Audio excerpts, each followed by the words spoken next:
Joe Biden نے امریکہ کے 46ویں president کے طور پر اپنے عہدے کا حلف اٹھا لیا ہے اب سے کچھ دیر پہلے ایک تقریب کے اندر پریزیڈنٹ بائیڈن کا پاکستان سے اگر دیکھا جائے تو یہاں پر ان کی ایک پریزنس اس حوالے سے رہی کہ لوگ جانتے ہیں کیونکہ وہ اوباما ایڈمنسٹریشن کے اندر وائس پریزیڈنٹ بھی رہے اور پاکستان کا بھی دورہ انہوں نے اس دوران کیا. ان کی بہت سے ایسے معاملات ہیں جس کے بارے میں پاکستان کے حوالے سے بہت زیادہ بات بھی ہوتی رہی, ایک انوالومنٹ بھی رہی.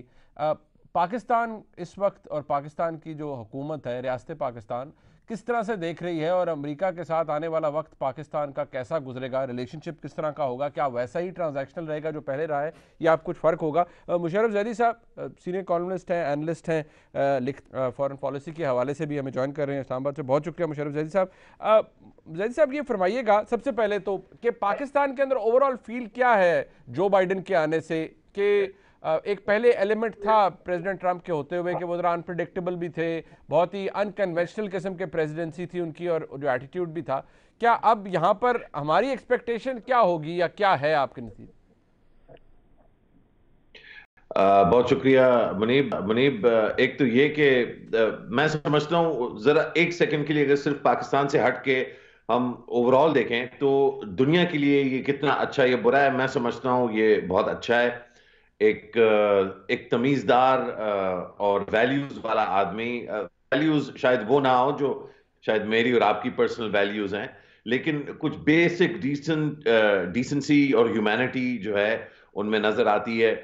ایک ذمہ دارانہ ایک ایلیمنٹ ان میں نظر آتا ہے. زندگی میں انہوں نے پرسنل لیول پہ کچھ ایسے دکھ اور غم دیکھیں جس سے انسان مزید انسان بن جاتا ہے. سو آئی تھنک کہ اوور آل امید یہ ہے کہ دنیا کے لیے یہ بہت اچھا ہوگا, امریکہ کے لیے اچھا ہوگا, دنیا کے لیے اچھا ہوگا. اور پھر اسی زمرے میں امکانات ہیں اور ممکن ہے کہ پاکستان کے لیے بھی اچھا ہو. لیکن of course international relations, security, foreign policy, یہ چیزیں انسانی ہمدردی یا ڈیسنسی پر مبنی نہیں ہوتی, اسٹیٹس کے انٹرسٹ ہوتے ہیں. امریکہ کا بنیادی انٹرسٹ اس خطے میں جو ہے وہ یا تو افغانستان سے جڑا ہوا ہے یا انڈیا سے. افغانستان سے اس لیے کیونکہ وہاں پہ تقریباً 20 سال پرانی جنگ میں پھنسا ہوا ہے امریکہ, اور انڈیا سے اس لیے کیونکہ وہ چین کو کاؤنٹر کرنے کے لیے ایک پراکسی ڈھونڈ رہے ہیں اور ان کو پتا ہے کہ پاکستان جو ہے وہ پراکسی کا رول ادا نہیں کر سکتا کیونکہ ہماری اپنی بہت قریبی دوستی ہے چین سے, تو انہوں نے چناؤ کیا ہے ہندوستان کا. تو ان دو انٹرسٹ کے درمیان پاکستان پھنسا ہوا ہے, لیکن اس کو بجائے نیگیٹو دیکھنے کے میں سمجھتا ہوں اس سے بہت سارے فوائد پاکستان اٹھا سکتا ہے, اور اگر حکمت عملی اچھی رہی تو اٹھائے گا انشاءاللہ.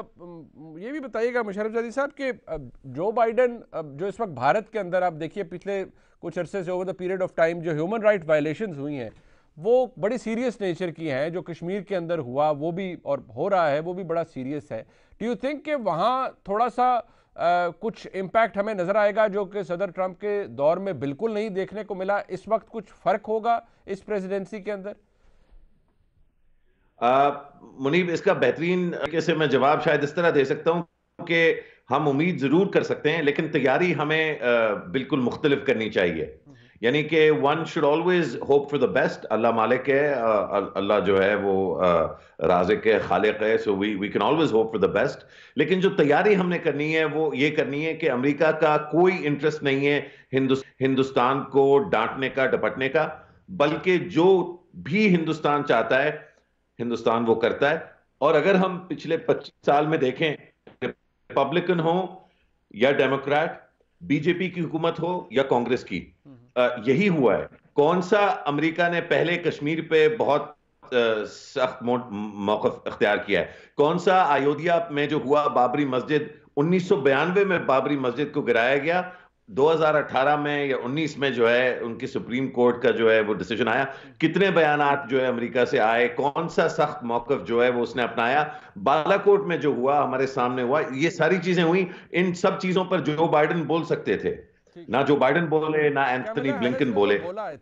انہوں نے تو خیر اس وقت جو وائلیشنز ہو رہی تھی اس پہ بھی بات کی, بٹ آئی ڈونٹ نو, آپ کی بات شاید درست ثابت ہو کہ شاید اس وقت پریڈکٹ کرنا مشکل ہوگا, but bringing it to the political side of things, یہاں پر ایک امپریشن یہ پایا جاتا ہے, کچھ مبصرین یہ کہتے ہیں مشرف زیدی صاحب کہ پاکستان کے اندر جو اپوزیشن ہے یہ سم ہاؤ کسی نہ کسی طرح سے فیملیئر ہے جو بائیڈن سے، خاص طور پہ پیپلز پارٹی، کیونکہ پریزیڈنٹ اوباما جب پریزیڈنٹ تھے تو اس وقت یہاں پر ایک جو حکومت تھی پیپلز پارٹی کی تھی، ویئرز عمران خان صاحب ان کی حکومت سم ہاؤ بڑی انفیملیئر ہے اس یو ایس پریزیڈنسی کے لیے جو اب جو بائیڈن چلائیں گے۔ ہاں دیکھیے، تجربہ تو نہیں ہے عمران خان کا ابھی بھی۔ اگر آپ ٹائم دیکھیں تو شہید محترمہ بے نظیر بھٹو جو اس دنیا میں نہیں ہے، اور نواز شریف جو اس دنیا میں اللہ کا شکر ہیں، دونوں جو ہیں انہوں نے ایز پرائم منسٹر زیادہ ٹائم گزارا ہے بنسبت عمران خان کی ایون ناؤ۔ تو اس میں تو کوئی شک نہیں، لیکن میرا نہیں خیال کہ یہ کون کس کو جانتا ہے یہ اتنا زیادہ میٹر کرتا ہے، تھوڑا بہت ضرور میٹر کرتا ہے۔ جو بائیڈن تو 29 سال کی، یعنی کہ 29 ایئرز کی ایئرز آف ایج کی عمر پہ انہوں نے جو ہے پہلی دفعہ سینٹ میں اوتھ لیا تھا، اور تقریباً 50 سال بعد وہ اب پریزیڈنٹ بنے۔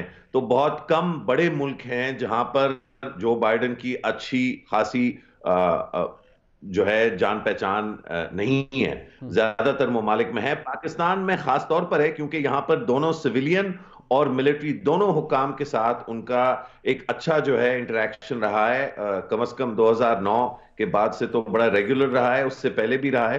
تو وہ جانتے ہیں پاکستان کو، اور میں آپ کو اگر آنیسٹلی اپنا ویو دوں تو میں سمجھتا ہوں کہ کچھ ایلیمنٹ آف ہمدردی بھی شاید ان کا پاکستان کے ساتھ ہو۔ کل ہم نے دیکھا لوئڈ آسٹن جو ان کے وزیر دفاع ہیں، اور پہلے وہ فوج میں ہوتے تھے، اور یہاں سینٹ کام کا جو ذمہ تھا وہ ان کے پاس تھا، 2016 میں وہ یہاں کا جو چارج ہے وہ چھوڑ کر گئے تھے۔